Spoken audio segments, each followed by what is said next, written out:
우리가 잘 아는 구약 성경의 네 번째 책이죠. 민수기는 원래 이름이 민수기가 아닙니다. 이 민수기, 넘버스라고 부르는 이 민수기로 불리게 된 것은 헬라어로 번역이 될 때에 계수하다, 숫자를 세다, 인구를 조사하다 라는 것에 초점이 맞춰져서 이렇게 이름이 붙여진 것입니다. 민수기 1장에서 4장까지 읽어보게 되면요, 이스라엘을 계수하는 이야기로 시작이 됩니다. 자, 근데 중요한 것은 왜 갑자기 이스라엘을 계수하게 되었는가? 왜 이스라엘을 계수하는 이야기가 여기에 등장하게 되었는가 하는 것입니다.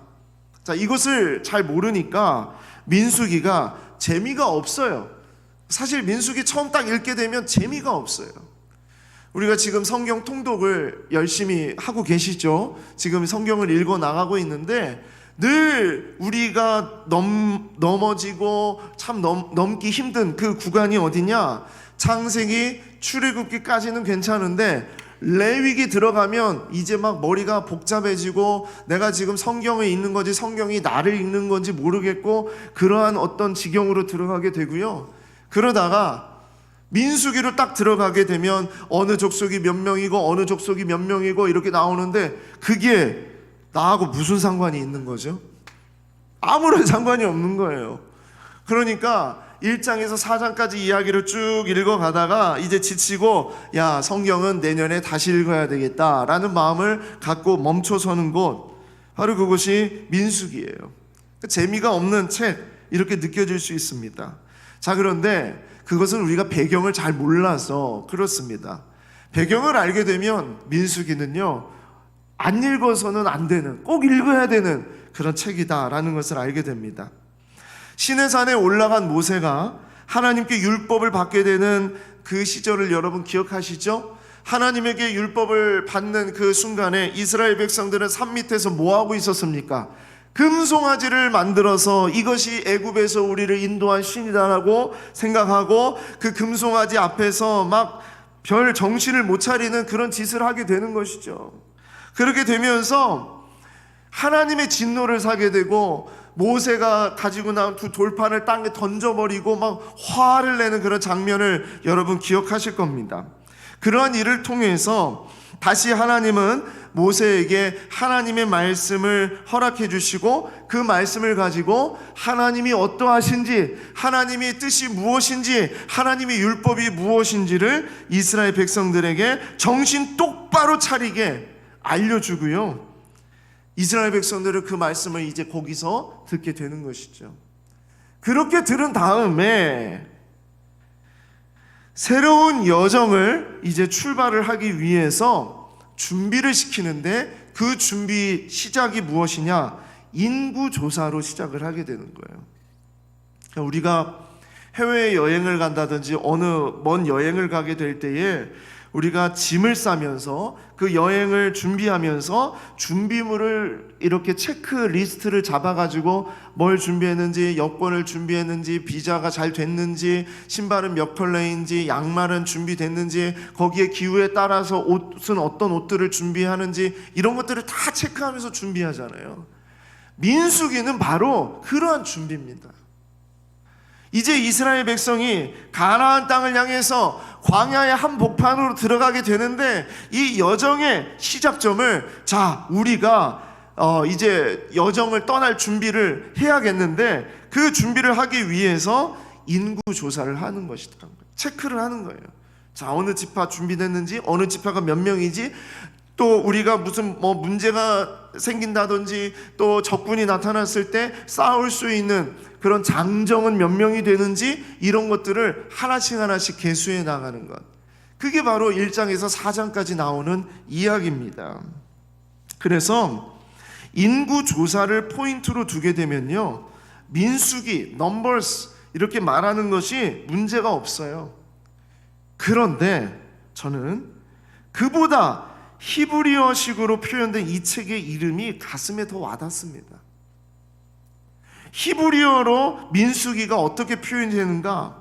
자, 헬라어는 계수에 초점을 맞췄다면요, 히브리어는 계수가 초점이 아니라 지금 이 계수를 하고 있는 상황, 이스라엘 백성이 지금 어디에 머물고 있는가, 그 장소에 초점을 맞추고 있는 이름이에요. 자, 히브리어식 이름은 이것입니다. 히브리어로 베미드바르. 베미드바르. 이것이 민수기의 이름이에요. 이 베미드바르라는 이 단어의 뜻은 광야에서라는 뜻입니다. 베미드바르. 광야에서. 민수기의 원래 히브리 이름은 광야에서라는 이름이에요. 계수에 초점을 맞추게 되면 우리와는 별 관계가 없어 보이지만, 또 지루한 책으로 보이지만, 이스라엘이 지금 처한 상황을 초점을 맞추게 되면 그들의 모습이 우리들의 모습하고 너무나 비슷하고요, 우리가 지금 머물고 있는 상황과 아주 비슷한 꼴이기 때문에 민수기가 결코 지루한 책이 아니에요. 재미가 없을 수가 없어요. 당시 그들의 이야기는 지금 내가 겪고 있는, 그리고 우리가 머물고 있는 이곳의 이야기와 결코 다르지 않다. 그런 관점으로 민수기를 우리가 보고 또 그렇게 우리가 묵상을 해 나가야 되는 것입니다. 예전에 잠깐 한번 저의 그 이야기를 한번 드린 적이 있는데, 제가 학부 시절에 제가 너무나도 존경하고 학생들이 다 존경하지만 너무나 가까이 하기 싫은 교수님이 있었어요. 무섭고 아주 깐깐한 교수님이 있었어요. 그래서 이분의 수업은 인기가 있었고요, 책은 정말 인기가 있었는데, 이분에게 논문을 지도를 받는다든지 이분하고 개인적으로 이런 수업에 관련돼서 점수를 받는 그런 것은 안 하려고 했어요, 학생들이. 이분은요, 미국에서 그 공부할 때, 유학할 때 공부를 너무나 잘했지만 또 열심히 하고 완전 공부벌레였어요. 그래가지고 다른 분은 학위를 받는데 7년, 8년, 9년, 10년 이렇게 걸리는데, 이분은 월반을 해가지고 막 5년 만에 학위를 받게 되고, 그러면서 막 학교에서 아주 전설적인, 꼭 학교에 그런 전설적인 교수님들 계시잖아요. 그런 분이었습니다. 근데 얼마나 깐깐한 분인지요, 가까이 하기 싫은 그런 분이었어요. 그런데 그런 분이 지도교수가 되고 논문 지도교수가 되면요, 학생들은 거의 죽습니다. 그런데 안타깝게도 저의 졸업 논문의 지도교수가 바로 그분이 되셨어요. 지금도 저는 그 학부 때 그 논문 초안을 들고 교수실 앞에서 벌벌벌벌 떨고 있었던 그 기억이 지금도 생생합니다. 우리 남자분들은 가끔씩 꿈을 꾸죠. 군대 시절 꿈을 꿔요.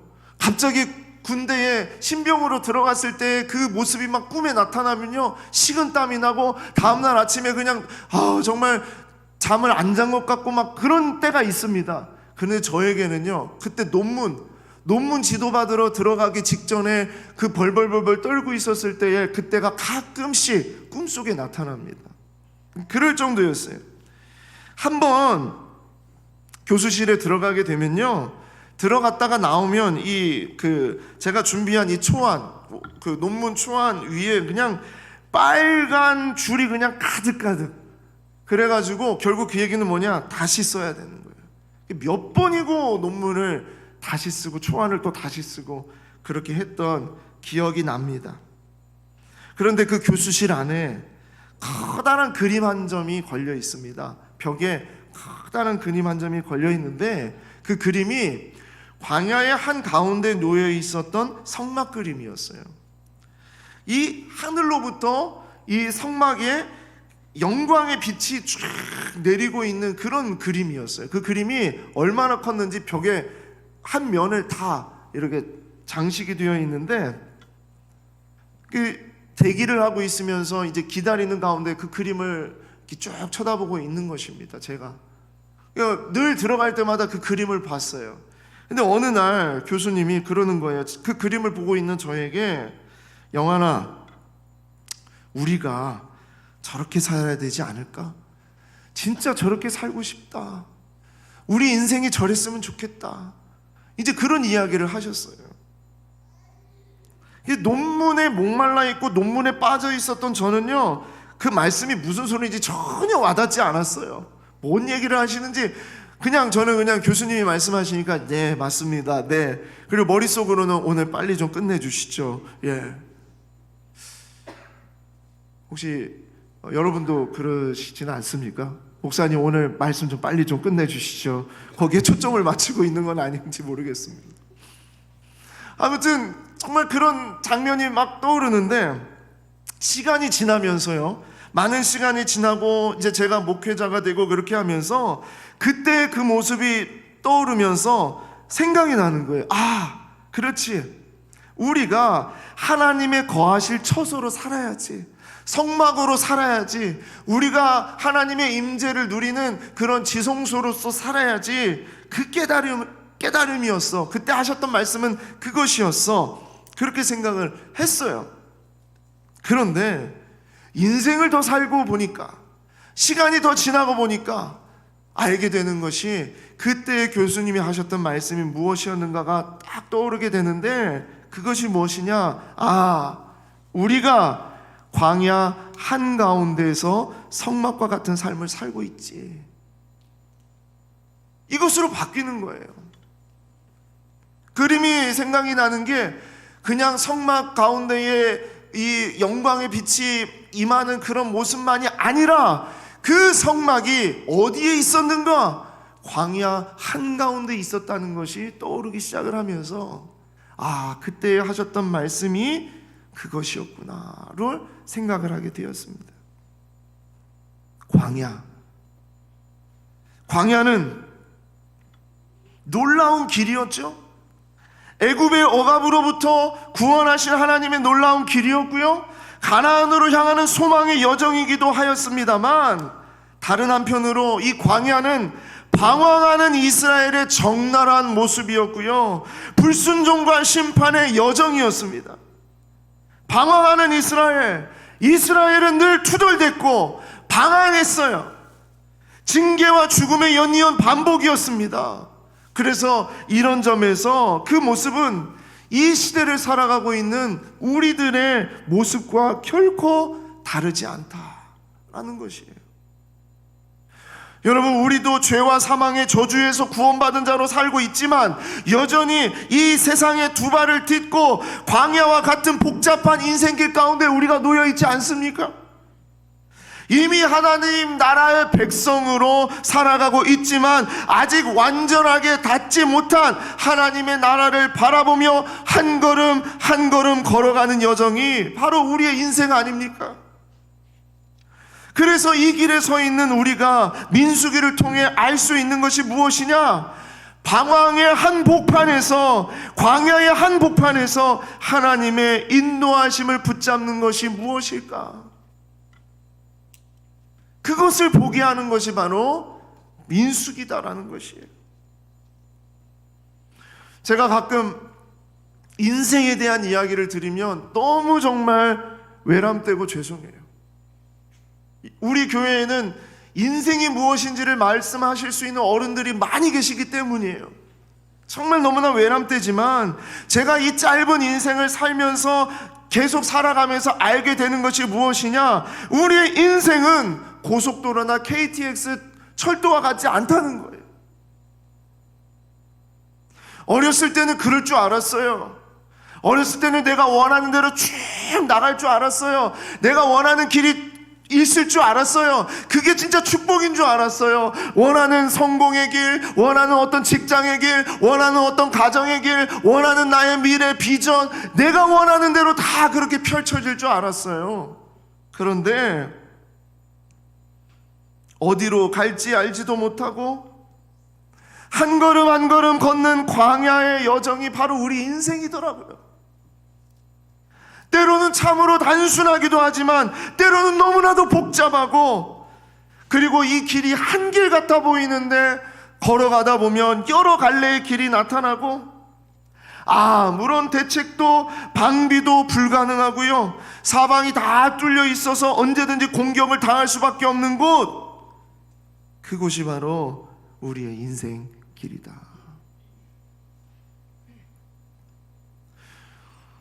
제가 우리 어르신들 믿음의 세대 방문해서 어떤 인생을 사셨는가, 과거에 어떻게 정말 어떤 그런 과거가 있으셨는가를 얘기를 들으면 다 화려하고 정말로 멋진 인생을 사셨고요. 그리고 정말 아름다운 자손들 또 이렇게 또 거느리시고, 그리고 많은 지식을 갖고 또 가지신 것도 많고 그렇게 한 분들이 있지만, 그러나 이 어른들이 늘 하시는 말씀, 결론적인 말씀, 목사님, 인생은요 내 마음대로 된 것이 하나도 없어요. 늘 하시는 말씀이 내 마음대로 된 것이 하나도 없어요. 내가 원하는 대로 된 것이 아니에요. 이게 결론입니다. 이게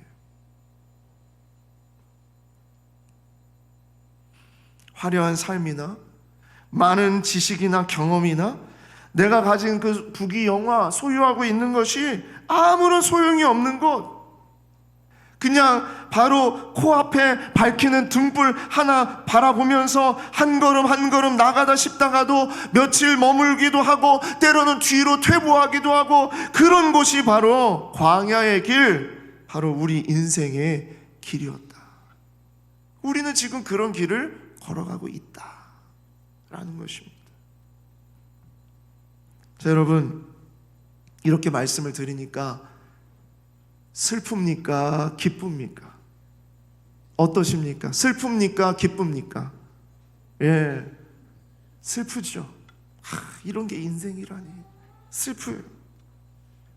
그런데 우리 하나님은 이렇게 슬퍼 보이고 이렇게 어려워 보이고 이렇게 황폐한 길 가운데 오늘 말씀을 통해서 놀라운 반전을 우리에게 보여주시는데, 그것이 무엇이냐?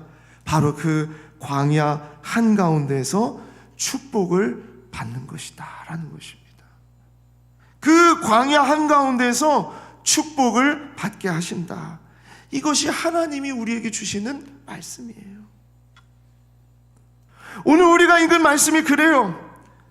광야 한가운데 있는 사람만이 이 축복을 누릴 수 있다는 말씀입니다. 이 축복은 광야 한가운데 있을 때에만 누릴 수 있는 특별하고도 절대적인 축복이다. 모든 것을 다 잃은 곳이에요. 아무것도 없는 곳이에요. 그런데 그곳에서 이 세상 어떤 누구도 줄 수 없는 축복을 받게 된다. 이것이 바로 오늘 우리가 읽게 되는 민수기에서 보게 되는 바로 그 축복입니다. 민수기는 단지 백성의 숫자를 계수하는 말씀이 아니에요. 어떤 여정을 떠나기 위해서 이제 우리가 이런 걸 준비해야 된다, 저런 거 준비해야 된다, 그런 거 체크하는 그런 이야기가 아니에요. 민수기는 광야 한복판에 서 있는 이스라엘 백성의 그 여정의 시작이 바로 하나님의 축복으로 시작되는 여정이었다는 것을 우리에게 보여주고 있는 책이에요.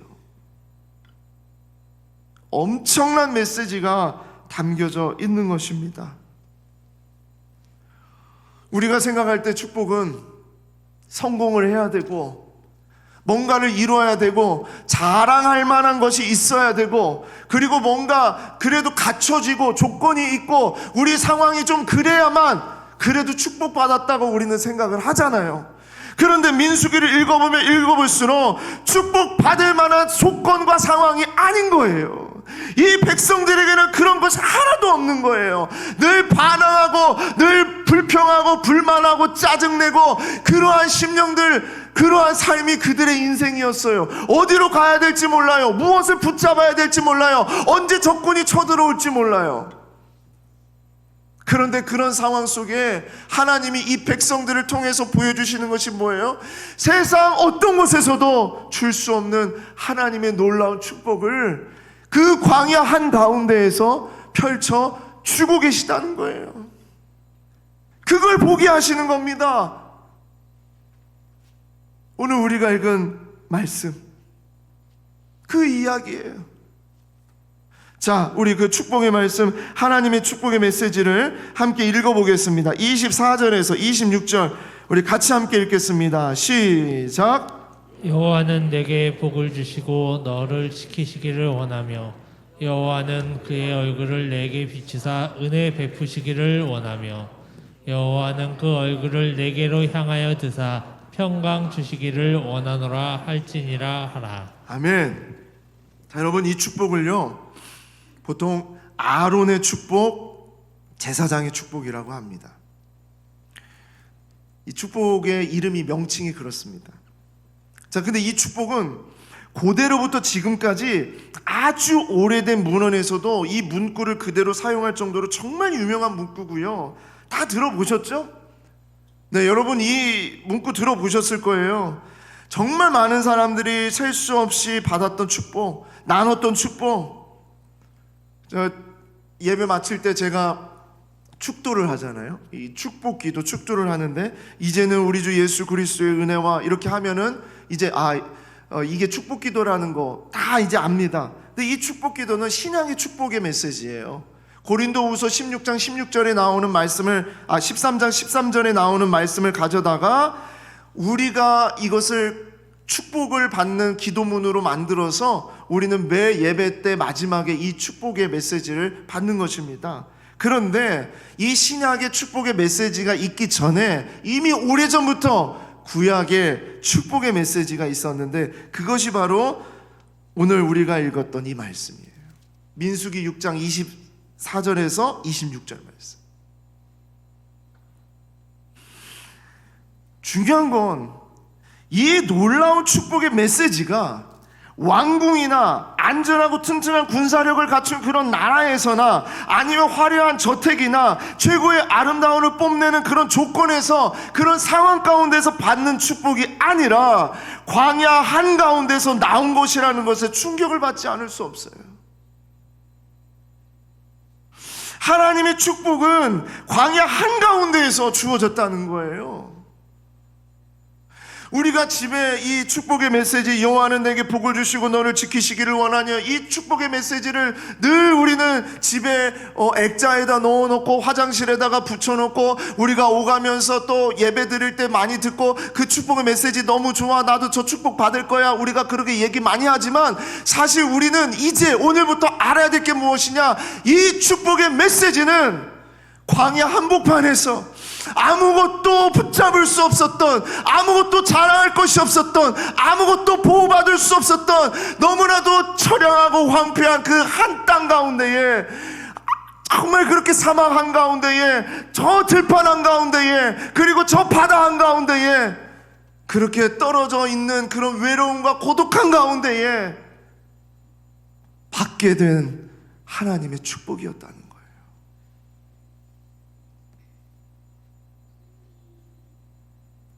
이 배경을 우리가 알고 이 말씀을 정말 기쁨으로 받아야 되지 않겠습니까? 그냥 축복이라고 하니까 좋아서 받는 것이 아니라 상황이 어떠함에도 불구하고 그곳이 광야와 같은 곳이다 하더라도 하나님은 이 축복을 그곳에서 이스라엘 백성들에게 부어주셨다는 거예요. 그래서 이러한 마음을 가지고, 이러한 배경을 가지고 오늘 우리가 두 가지의 우리 마음을 정말 결단하고 붙잡았으면 좋겠습니다. 첫 번째, 광야 한가운데에서 축복을 받는 것이다. 네, 여러분, 축복은 어디서 받느냐?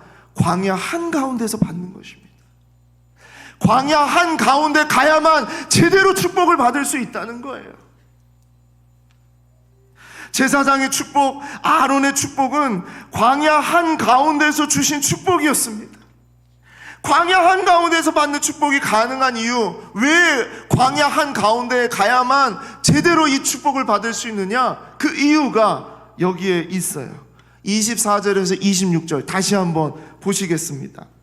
여호와는 내게 복을 주시고 너를 지키시기를 원하며 여호와는 그의 얼굴을 내게 비추사 은혜 베푸시기를 원하며 여호와는 그의 얼굴을 내게로 향하여 드사 평강 주시기를 원하노라 할지니라 하라.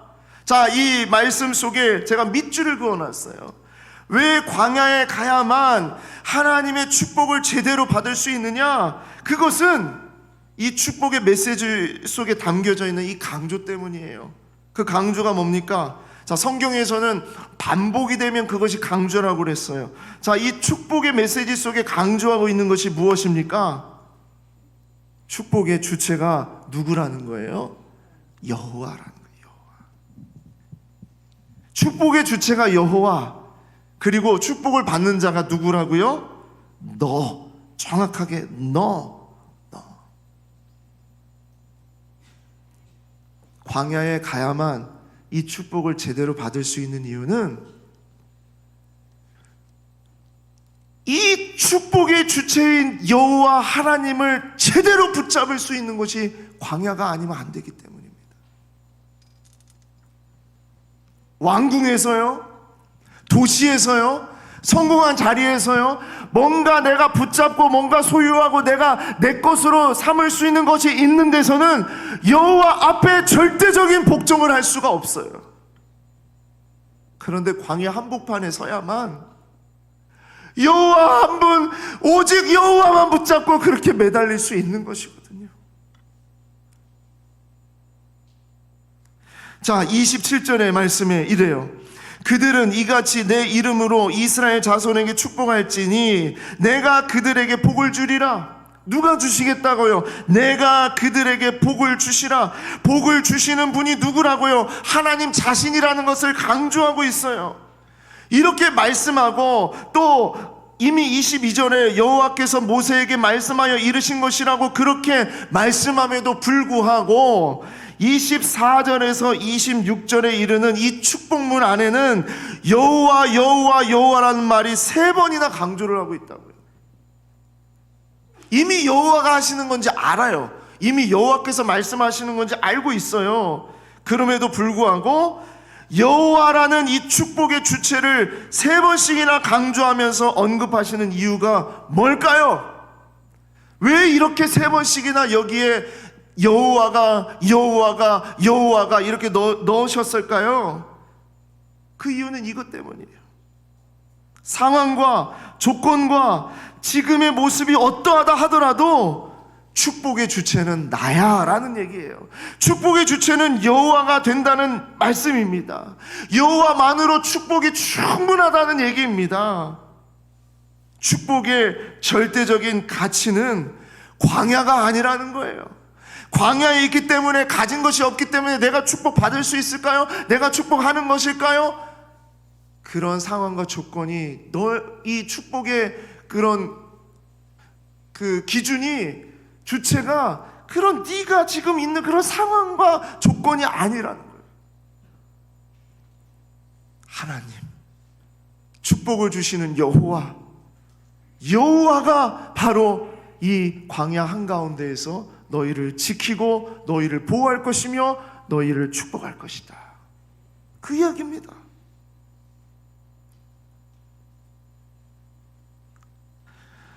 그곳에 우리 하나님이 함께 하시기 때문에 축복이 가능하다는 거예요. 자꾸 우리는 축복을요, 그래도 하나님, 내가 원하는 거 조금은 좀 들어주시는 게 축복 아닙니까? 그래도 좀 다른 사람 볼 때에 좀 가난하지 않아야죠. 좀 비천해 보이지는 않아야죠. 창피한 것은 좀 없어야죠. 자식이 그래도 좀 뭔가 좀 돼야 되지 않겠습니까? 우리는 축복을 자꾸 그런 쪽으로 연결을 한다는 거예요. 그런데 오늘 이 말씀 속에 축복은 하나님이 함께 하시는, 축복의 주체가 하나님이시기 때문에 하나님이 함께 하시는 곳은 모두가 다 축복의 자리가 된다라는 것을 말씀하고 있는 것입니다. 이것이 바로 임마누엘의 축복이에요. 임마누엘의 축복. 임마누엘, 하나님이 우리와 함께 하시다. 하나님이 우리와 함께 하시다. 임마누엘의 축복은 우리가 광야에 있든지 사막 한가운데 있든지 저 들판에 있든지 저 바다 한가운데 표류한다 하더라도요, 임마누엘의 축복은 언제나 우리에게 주어지고 있다라는 것입니다. 자, 그리고 이 축복의 수여자가 누구라고요? 너. 아주 그 대상을 분명히 말하고 있어요. 어떤 이가 아닙니다. 어떤 사람이 받을 거야, 그런 얘기가 아니에요. 정확하게 광야 한복판에 서 있는 이스라엘 백성을 향해서 하나님의 축복의 수여자는 바로 너다라고 얘기하고 있습니다. 자, 이건 뭘 얘기를 하는 걸까요? 내가 축복을 주는 것이고 네가 축복을 받는 거야 라는 이 문장 속에 담겨져 있는, 숨겨져 있는 그 의미가 뭘까요? 그것이 하나님과 관계가 제대로 되어 있다면 어디서든지 너는 이 축복을 누릴 수 있다라는 것을 얘기하고 있는 것입니다. 축복의, 정말 이 하나님이 주시고자 하는 이 축복의 관건은요, 무엇이냐? 관계라는 거예요. 관계성, 관계. 아주 선명하잖아요. 분명하잖아요. 그렇죠? 축복의 주체와 축복의 수여자가 이 문장 안에 너무나 선명하게 나오잖아요. 아무리 처절하고 비참하며 안타까운 질병이나 고통스러운 상황 속에 허우적거릴 수밖에 없는 인생이라 하더라도요, 상관이 없다는 거예요. 하나님이 그곳에 함께 하심을, 하나님의 관계가 여전히 이어져 있다는 것을 기억한다면 하나님이 분명히 그 자리 가운데 축복하신다는 것을 말씀하고 있는 것입니다. 우리가 어느 곳에 있든지 무엇을 하든지, 심지어 광야와 같은 삶을 사는 그런 답답하고 두려운 인생의 길을 걷는다 하더라도요, 임마누엘의 축복이 주어지는 자리라는 것을 믿고 믿음으로 고백하는 여러분과 제가 되기를 간절히 소망합니다. 이제 우리의 시선을 바꿔야 됩니다. 뭐가 되니까 축복받았고 뭐가 이루어지니까 축복받았고 아니에요. 아무것도 우리 가운데, 내 주머니에 아무것도 없다 하더라도, 나의 건강에 이상 신호가 너무나 많다 하더라도 하나님의 축복은 그 자리 가운데 주어지고 있음을 기억하시기를 바랍니다. 두 번째로 우리가 붙잡아야 될 것은 광야 한가운데에서 축복하라는 것입니다. 광야 한가운데에서 축복하라. 자, 우리 22절, 23절 한번 보시겠습니다. 여호와께서 모세에게 말씀하여 이르시되 아론과 그의 아들들에게 말하여 이르기를 너희는 이스라엘 자손을 위하여 이렇게 축복하여 이르되 그랬습니다. 자, 아론과 그의 아들들에게 말하여 이 축복을 전하라는 것입니다. 그래서 아론의 축복이라고 이름이 붙여졌고, 바로 이 아론과 그의 아들들이 누구였느냐? 제사장들이었기 때문에 바로 이 축복을 제사장 축복이라고 그랬던 거예요. 하나님은 하나님의 축복을 전달할 자들을 하나님과 하나님의 백성들 사이의 중보자인 제사장을 통해서 이 축복을 전달하게 하셨어요. 아무에게나 축복을 하게 하신 것이 아니에요. 하나님이 축복의 주체가 되어서 이 축복을 전달할 자를 찾으시고 세우셨어요. 그 사람들이 누구였느냐? 구약시대 때 그 축복의 전달자들이 바로 제사장들이었습니다. 제사장. 그래서 유대인들은요, 이런 말로 축복을 함부로 여기지 않도록 했어요. 제사장들이 하는 축복을 정말 아주 귀하게 여기게 만들었어요. 어떤 말이었냐면 이런 말입니다. 당신은 행여 이 초라한 제사장이 나에게 무슨 축복을 베풀 수 있겠는가라는 말을 하지 말라. 왜냐하면 당신에게 복을 주시는 자는 그 제사장이 아니라 그 제사장을 통해 말씀하시는 거룩하신 하나님이시기 때문이다. 유대 랍비들의 이야기 중에 이런 이야기가 있습니다. 행여 초라한 모습으로, 빈약한 모습으로, 연약한 모습으로 광야 한가운데 있는 그런 모습이라 하더라도 저 제사장이 나에게 무슨 축복을 베풀 수 있을까? 절대 그러지 말라는 거예요. 왜? 축복의 주체자는 바로 하나님이시기 때문에. 제사장은 전달자라는 거예요. 그러니까 축복을 통로로 쓰임받는 제사장을 함부로 여기고 비천하게 여겨서는 안 된다는 것을 말하고 있는 것입니다. 구약의 제사장들이 축복의 통로가 되었다면 지금 우리가 살고 있는 이 신약시대의 축복의 통로는 누구여야 되겠습니까? 자, 누구일까요? 누가 축복의 통로일까요? 네, 영원하시고 완전하신 대제사장이시며 영원한 제물로 단번에 바쳐진 예수 그리스도가 유일한 축복의 통로요 중보자이심을 우리는 분명히 고백합니다. 예수님만이 온전하고 완전한 축복의 통로가 되시는 줄 믿습니다. 그래서 예수 그리스도를 통하여 구원을 받은 자는 누구든지 우리 주님께서 그 안에 살아계시면서 나는 죽고 내 안에 그리스도가 살아계심으로 말미암아 이 시대에 우리가 바로 주님의 제사장으로 축복의 통로로 우리를 이 시대의 제사장으로 삼아 주시는 겁니다. 자, 그러면 묻겠습니다. 누가 이 시대의 제사장입니까? 누굽니까? 예수님. 예수님이 살아있는 누가 제사장이에요? 바로 우리가 제사장이에요. 베드로전서 2장 9절 말씀 우리 같이 한번 읽어보겠습니다. 시작.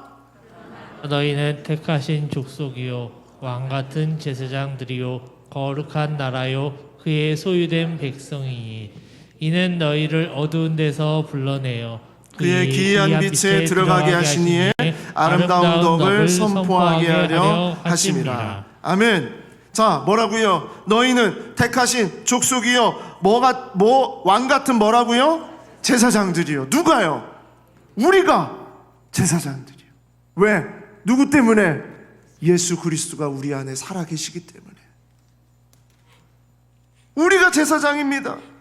이 시대의 제사장은 바로 우리입니다. 하나님은 우리를 통해 이 세상을 축복하시기를 원하십니다. 우리는 이 일을 계속해내야 되는 자들입니다. 세상을 축복하고 이웃을 축복하고 가족을 축복하고 만나는 사람들을 축복하는 제사장, 바로 그 사람들이 누구냐? 우리가 바로 그 제사장이라는 거예요. 부끄러워하지 마십시오. 저는 가진 것이 없는데요, 자랑할 만한 것이 없는데요, 저는 자식 농사를 잘 못했는데요, 저는 이렇게 가난한데요, 내가 무슨 축복을 합니까? 아니에요. 우리들의 겉모습으로 우리가 광야에 있다는 것으로 그것으로 축복이 주어지냐 안 주어지냐가 아니라, 우리는 비록 광야 한가운데 있을지라도 임마누엘, 하나님의 그 놀라운 그 역사와 은혜가 내 안에 부어지는 그런 축복을 우리는 어느 곳에 있든지 우리는 누릴 수 있는 자들이라는 것을 여러분 기억하시기를 바랍니다. 우리가 축복의 통로입니다. 축복의 근원, 축복의 주체가 우리 하나님이시고, 하나님은 이 시대에 우리라는 제사장들을 통해서 열방을 치유하고 이웃을 살리고 민족을 살리고 우리 가족들을 살려내는 하나님의 도구로 우리를 제사장 삼으신 줄 믿습니다. 저는 종종 식사하러 식당을 들리죠. 신방을 하러 식당을 간다든지, 아니면 또 우리 직원들이나 또 우리 교육자들과 함께 점심 식사를 하러 간다든지 식당을 들립니다. 식당에 들리면 보통 목사님이 기도해 주시죠. 목사님이 기도해 주셔요. 제가 집에서도 목사니까 기도해야지 이런 얘기 계속 듣는데, 밖에서도 목사니까 기도해 주셔야죠. 기도하는 자리가 많아요. 여러분, 제가 부탁인데요, 이제 우리 설 되면 누가 좀 기도하지 그렇게 말씀하실 거예요. 가족 중에서도 그럴 거고 모이는 자리에서 그러실 거예요. 그러면 여러분, 이제는 절대 빼지 마시기 바랍니다. 빼지 마십시오. 기도는 누가 하죠? 아니요, 기도하죠. 신랑이 하실 필요 없습니다.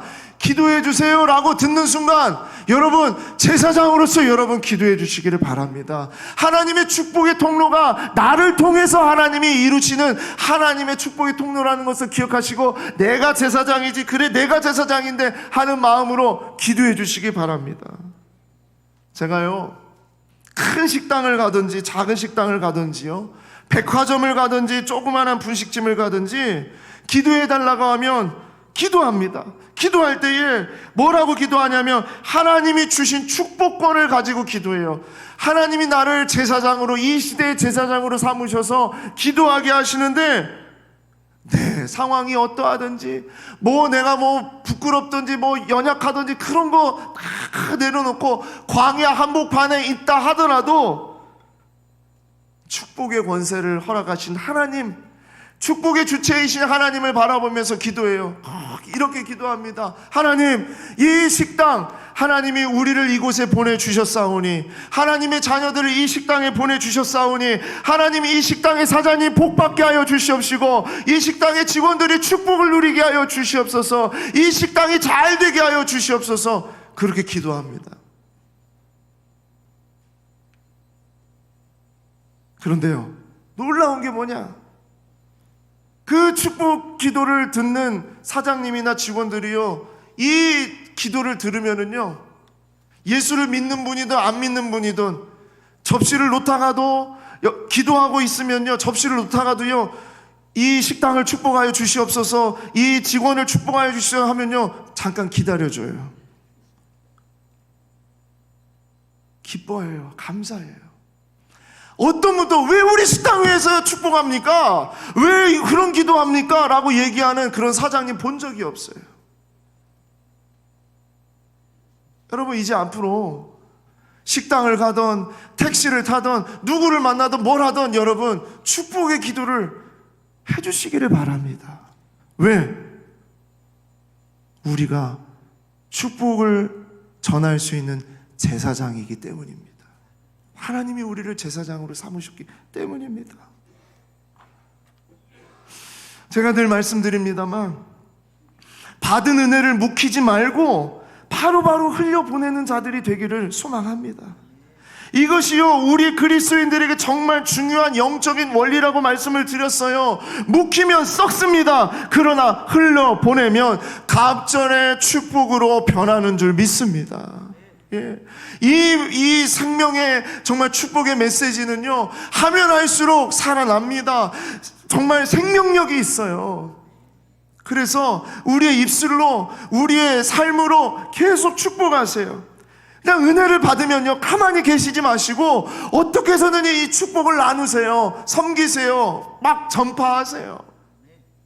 이게 정말 축복을 계속 받아낼 수 있는, 받아가는 그런 축복의 원리예요. 지난주에 1월 첫 주에 우리가 신년 특별 새벽 기도에 우리가 정말 열심히 기도했어요. 일주일 동안 정말 많은 성도들이 나왔어요. 제가 정말 깜짝 놀랐어요. 정말 그렇게까지 성도들이 나올 줄 몰랐는데 진짜 많은 분들이 나왔고, 많은 우리 자녀들이 나와서 기도하고 하나님 앞에 매달리는 그런 시간을 가졌죠. 자, 근데 그때 있었던 한 가지 이야기입니다. 한 번은 제가 말씀을 가지고 우리가 예수 그리스도로부터 연결되어서 하나가 되는 공동체가 됩시다. 온라인으로 연결됩시다. 우리가 서로 연결하는 공동체가 됩시다. 우리가 끊어지지 맙시다 하면서 막 그렇게 하고 말씀드리고 기도를 같이 했던 적이 있습니다. 그랬는데 그날 한 성도가 그 말씀을 가지고 결단을 했어요. 말씀의 은혜를 받고 그 말씀대로 살겠노라고 결단을 하고서 이렇게 선포를 했다고 그래요. 오늘 말씀을 듣고 은혜를 받아서 결심했습니다. 제가 속한 우리 전도회에 제가 식사를 대접하겠습니다 라고 선포를 했다는 거예요.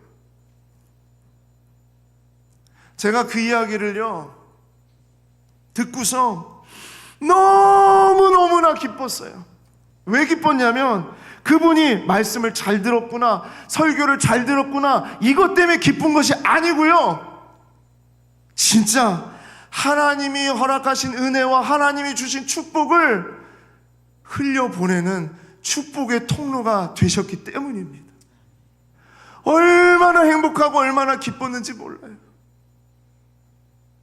제가 조심스러운 것은 제가 오늘 이 이야기 했다고 해서 오늘 이후에 갑자기 전도에 막 계속 음식을 쏘고 밥을 쏘고 막 이러시는 일들이 벌어질까봐 두려운데요, 그렇게 하시라고 말씀드리는 게 아니고, 하나님이 나에게 어떤 기쁨을 주시고 하나님이 나에게 감격을 주시고 축복의 그런 마음을 주시면은 계속 흘려보내시라는 거예요. 계속. 나누시고 섬기시고 봉사하시고 말이라도 이렇게 너무나 기쁩니다. 감사합니다. 찬양하시고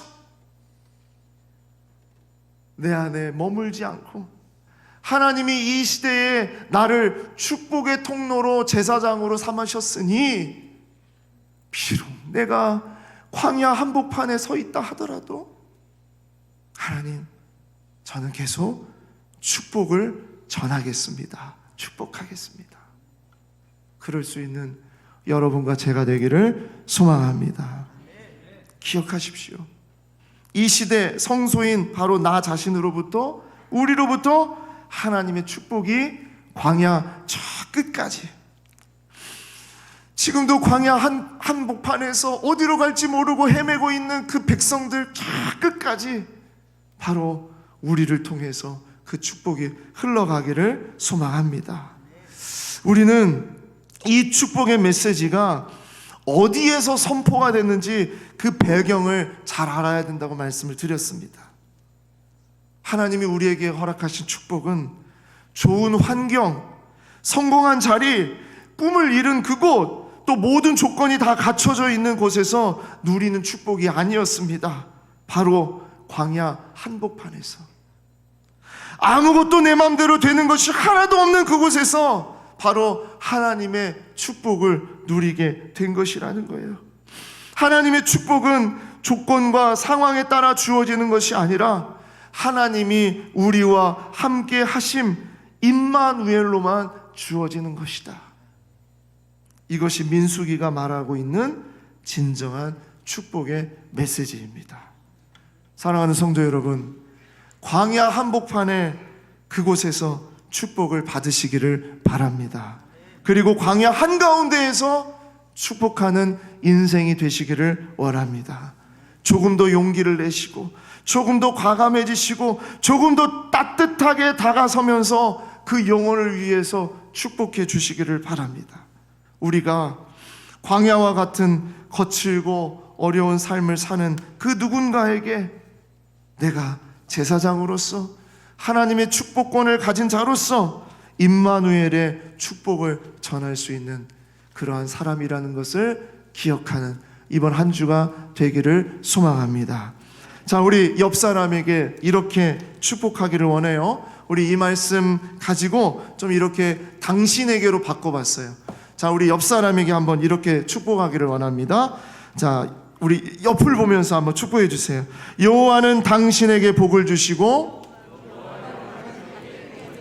당신을 지키시기를 원하며 당신을 지키시기를 원하며 여호와는 그의 얼굴을 당신에게 비추사 여호와는 그의 얼굴을 당신에게 비치사 은혜 베푸시기를 원하며 은혜 베푸시기를 원하며 여호와는 그의 얼굴을 당신에게로 향하여 드사 여호와는 그 얼굴을 당신에게로 향하여 드사 평강 주시기를 원하노라. 평강 주시기를 원하노라. 아멘. 박수로 서로를 축복해 주시기 바랍니다.